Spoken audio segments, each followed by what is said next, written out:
Сонымен математика пәні 1-ші сынып 73-ші сабақ есептер шығару. Бұл сабақта сен мәтіндік есептерді шығарасың. Яғни өткен тақырып бойынша алған біліміңді пысықтайсың. Ендеше 1-ші тапсырма былай дейді. Есепті шығар. Есептің берілгенін оқиық. Биылғы жылы Нұр-Сұлтанда 5 мектеп, ал облыстарда 3 мектеп салынды. Барлығы неше мектеп салынды? Кері есептер құрастыр. Алдымен біз осы есепті шығарып аламыз, одан кейін оған кері есеп құрастыратын боламыз. Ендеше есепті шығарайық. Есепті шығармас бұрын міндетті түрде берілгенін түсініп оқып алдық. Енді белгілі сандарды анықтаймыз. Бұл жерде белгілі санымыз 5 және 3. 5 ол ненің саны? Ол Нұр-Сұлтанда салынған мектептің саны. Сондықтан да жазамыз. Нұр-Сұлтанда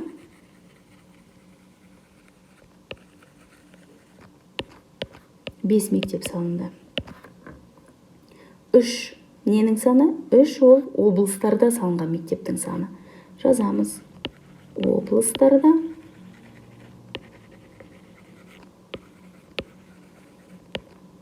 5 мектеп. Міне есептің қысқаша шартын жаздық. Енді есептің сұрағын табуымыз керек. Ол үшін біз есептің берілгендегі сұраулы сөйлемге назар аударамыз. Міне тұр ол. Сұрақ белгісі бар сөйлем. Барлығы неше мектеп салынды дейді. Яғни біз нені табуымыз керек? 2 мектепті қосқанда барлығы қанша мектеп салынған табу керек біз. Барлығы қанша дейді. Есепті шешейік. Үнемі есепте барлығы деген сөз кездесетін болса, біз бұл жерде қосу амалын пайдаланамыз. Яғни белгілі 2 санды қосамыз. Мұнда 3-тің орнына 5 жаз қойдым, кешірім өтінем. Нұр-Сұлтандағы 5 мектепке облыстардағы 3 мектепті қосамыз. 5 пен 3-тің қосындысы 8-ге тең. Есеп мектеп туралы. Жауабына біз міндетті түрде мына сұраққа жауап жазамыз. Барлығы неше мектеп салынды? Барлығы 8 мектеп салынды. Қысқартып жаза салайын. Салынды. Енді осы есептің біз қысқаша жазылуын құрадық. Сұлбалардың біреуін толтыр дейді. Мына сұлбаны толтырып көрейік. Бізде сұлбаның қысқа бөлігі көк түспен, ұзын бөлігі қызғылт түспен берілген. 3 саны 5 санынан кем, сондықтан да оны қысқа бөлігіне орналастырамыз. 5 3-тен артық, сондықтан да оны ұзын бөлігіне орналастырамыз. Яғни белгілі сандарды біз бос төркөздерге орналастырдық. Не белгісіз? Бізде жалпы мектептердің саны белгісіз, сондықтан да есептің төменгі бөлігін біз сұрақ белгісімен белгілейміз. Міне, есепті шығардық. Енді осыған кері есеп құрастыруымыз керек. Кері есеп ол үшін біз белгілі және белгісіз деректерді өзгертеміз. Мұнда барлығы белгісіз болса, енді біз кері есеп құрастырған уақытта барлығын белгілі етіп аламыз және белгілі сандардың біреуін белгісіз етіп ауыстырамыз. Ендеше жазайық. Мұнда Нұр-Сұлтан қаласында 5 мектеп салынған болса, оны енді біз белгісіз деп алайық. Так, алдымен былай жасайық. Біз алғашқы есепте барлығы қанша екенін таптық қой, қанша мектеп екенін осыдан бастайық. Барлығы 8 мектеп.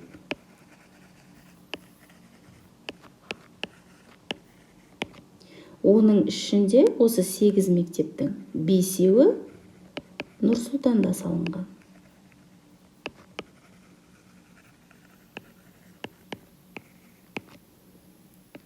Облыстарда қанша?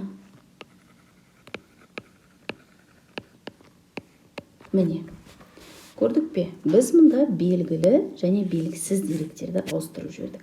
Алғашқы есепте барлығы белгісіз болса, енді мұнда керісінше барлығы белгілі де облыстардағы белгісіз болып қалды. шешуін табамыз. 8 мектептің 5-еуі Нұр-Сұлтан қаласында салынған болса, облыстарда қанша мектеп салынды дейді. Ол үшін біз үнемі үлкен саннан, яғни барлығы белгілі болған жағдайда, үлкен саннан белгілі санды азайтамыз. 8 бен 5-тің айырмасы 3-ке тең. Есеп мектеп туралы. Жауап береміз. Бізге табу керек облыстарда қанша мектеп болған. Демек жазамыз облыстарда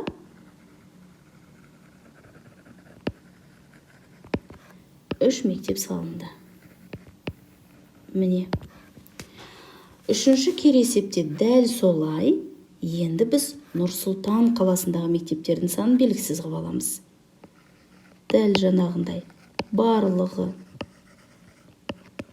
8 мектеп, оның ішінде 3-еуі облыстарда салынды. Нұр-Сұлтан қаласында қанша мектеп салынды? Осыны табуымыз керек.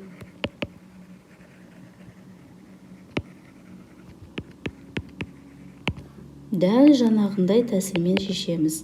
Есепте барлығы белгілі болған жағдайда сол барлығынан белгілі санды азайтамыз. 8 бен 3-тің айырмасы 5-ке тең. Есеп мектеп туралы. Сұраққа жауап берейік. Міне сұрағымыз тұр. Бізден нені сұрап тұр? Нұр-Сұлтанда қанша мектеп салынған? Демек жазамыз. Нұр-Сұлтанда 5 мектеп салынды. Міне, бұл 3 есеп өзара кері есептер. Ары қарай келесі екінші тапсырма. Амалдардың белгісіз компоненттерін ата және жаз. Досыңнан тексеруін сұра.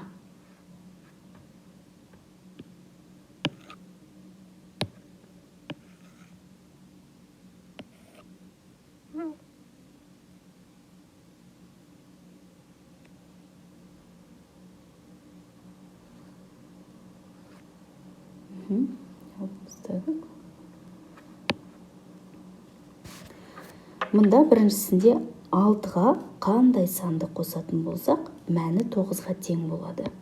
Ойланып көреміз. Ол үшін біз өткен сабақтарда айтқандай, белгісіз санды екінші қосылғышты табу үшін біз азайту амалын қолданамыз. Ол үшін шыққан саннан белгілі қосылғышты азайтамыз. 9 бен 6-ның айырмасы 3-ке тең. Тексерейік. 6 қосу 3 тең 9. Келесі. Екіншісінде бірінші қосылғыш белгісіз. Қосылғыш белгісіз болғанда біз азайту амалын пайдаланамыз. Яғни шыққан саннан қосылғыштардың біреуін азайтамыз. 10-нан 5-ті азайтсақ 5-ке тең болады. Тексереміз. 5 пен 5-тің қосындысы 10-ға тең. Келесі. Үшінші өрнекте екінші қосылғыш белгісіз. Белгісіз қосылғышты табу үшін біз шыққан саннан белгілі қосылғышты азайтамыз. 9 бен 8-дің айырмасы 1-ге тең. Тексереміз. 8 бен 1-дің қосындысы 9-ға тең. Келесі. Төртінші өрнекте азайтқыш белгісіз. Мұнда белгісіз азайтқышты табу үшін біз белгілі, яғни мынау азайғышымыз ең үлкен сан ғой, белгілі саннан азайтудың мәнін азайтамыз. 10-нан 9-ды азайтсақ, мәні 1-ге тең. Тексереміз. 10 мен 1-дің айырмасы 9-ға тең. Дәл осылай қалған өрнектерді де шығаруға болады. Қосылғыш белгісіз болған жағдайда азайту амалын пайдаланасың. Азайтқыш белгісіз болғанда азайту амалын пайдаланасың. Азайғыш белгісіз болған уақытта үлкен сан шығу үшін қосу амалын пайдаланатынды есіңе түсір. Келесі тапсырма, үшінші тапсырма. Тапсырманың берілгенде былай дейді. Есепке сәйкес қысқаша жазылуы мен сұлбасын таңда. Оны шығар. Яғни біз алдымен есептің берілгенін оқып аламыз. Одан кейін оған сәйкес келетін сызбаның біреуін таңдаймыз. және шешуі мен жауабын жазамыз. Ендеше есептің берілгенін оқиық. Қалада 50 гүлзар болды. Гүлзар суретте тұр. 30 гүлзар суарылды. Суарылмаған неше гүлзар қалды? Назар аударсаң, есепте қарамен жазылған бөліктері бар. Олар бізге есептің қысқаша жазылуында көмектеседі. Сонымен белгілі сандарымыз 50 және 30. 50 ол ненің саны? Ол жалпы гүлзардың саны. 30 ол ненің саны? Ол суарылған гүлзардың саны. Нені табу керекпіз біз? Суарылмаған, яғни қалған бөлігін табу керекпіз. Міне есептің қысқаша шарты, міне сұрағы. Осыған сәйкес келетін сызба қайсысы? Яғни 50 мен 30 сандары белгілі сызбаға назар аудар. Дұрыс. Бірінші сызба сәйкес келеді. Себебі жалпы гүлзардың саны белгілі, суарылған бөлігі белгілі, қалғаны белгісіз. Шешіп көрейік. Бұл есепті шығару үшін біз міндетті түрде жалпы саннан белгілі санды азайтамыз. 50-ден 30-ды азайтамыз. 50 мен 30-дың айырмасы 20-ға тең. Есеп гүлзар туралы. Жауабы. Сонда суарылмаған 20 гүлзар қалған екен. Міне осылай болады. Төртінші тапсырма. Саяхаттан оралған балалар фотосуреттерге арнап жақтау дайындамақшы болды. Жақтау дегеніміз рамка. Суретке арналған рамка. Бір жақтауға неше сантиметр тақтайша керек? Біз білетініміздей, жақтау, яғни рамканың 4 тақтайшасы болады. Бізге былай дейді. Егер дейді, тақтайшаның ұзындығы, мына 2 ұзын бөлігінің әр қайсысы 20 сантиметрден болса, қысқа бөлігі, мына 2 тақтайша 10 сантиметрден болса, онда мына бір жақтауға бір рамканы жасау үшін неше сантиметр тақтайша керек дейді. Ол үшін біз барлық тақтайшаның ұзындықтарын бір-біріне қосамыз. 20 сантиметрден бізде 2 тақтайша бар.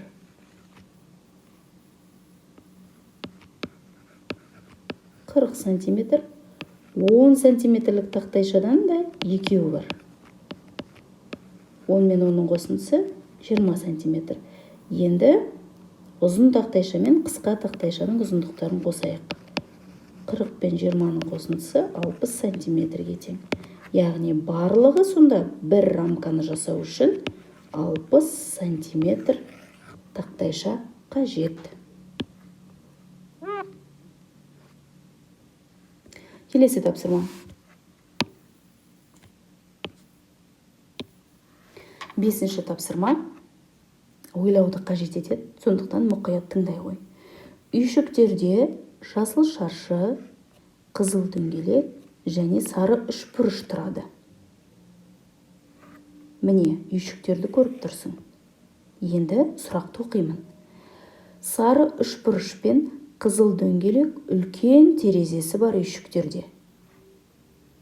Міне, үлкен терезесі бар бірінші және екінші үйді көріп тұрсың, Ал қызыл дөңгелек пен жасыл шаршы биік шатыры бар үйшіктерде тұрады. Биік шатыры бар 2 үйшік бар. Әр фигура қандай үйшікте тұрады? Қазір біз әр фигураның үйшігін табуымыз керек. Енді бұл жерде 2 рет берілген қызыл дөңгелекке қарай ғой. Қызыл дөңгелек, осыны біз анықтап алуымыз керек. Қызыл дөңгелек үлкен терезесі бар және биік шатыры бар үйде тұрады. Енді үйлерге қарай ғой. Қай үйшікте терезесі де үлкен, шатыры да биік? Дұрыс. Бірінші үйшіктің терезесі де үлкен, шатыры да биік. Демек, қызыл дөңгелек осы бірінші үйшікте тұрады екен. Ары қарай кеттік. Сары үшбұрыш терезесі үлкен үйде тұрады дедік қой. Екінші терезесі үлкен үйіміз қайсы? Ол екінші үйшік. Яғни сары үшбұрыш екінші үйшікте тұрады екен. Ал жасыл шаршы биік шатыры бар үйшікте тұрады дейді. Биік шатыры бар, бізде үшінші үй қалды. Жасыл шаршы үшінші үйшікте тұрады екен. Міне біз бұл тапсырманы орындау үшін алдымен бірінші үйшікті тауып алуымыз керек болды. Бірінші үйшікті біз 2 рет жазылғаннан кейін табуға оңай болу үшін осы қызыл дөңгелек фигурадан бастадық. Міне осылай логикалық тапсырмаларды орындауға болады. Бүгінге осы, келесі сабақта кездескенше.